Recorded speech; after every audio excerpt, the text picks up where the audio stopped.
It must be very frustrating at the moment, suffering such low rates from oil companies when you're having to put so much cash back into the fuel tank.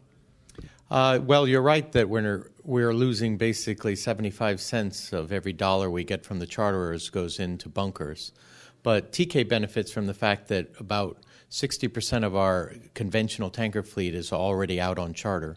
So the spot side of it is actually only about 15% of our business right now.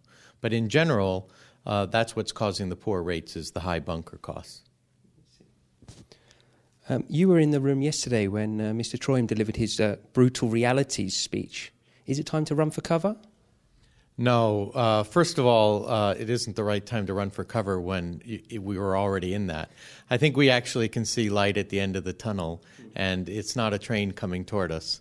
It's an actual light at the end of the tunnel.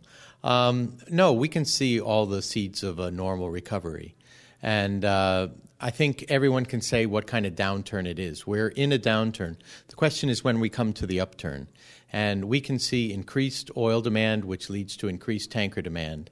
And we've already seen certain short-term spikes. So what this tells you is the market is relatively tight. Is there negative sentiment? Absolutely. But we saw rates spike up off the Libyan crisis, but that was a short-term spike.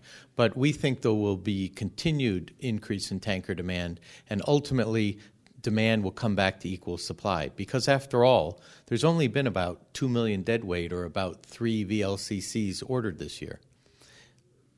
Okay. And when will that light arrive? We were on our investor calls last week, especially with TK Tankers, and in our view, we could get it as early as 2012. But we think 2011 will be a down year.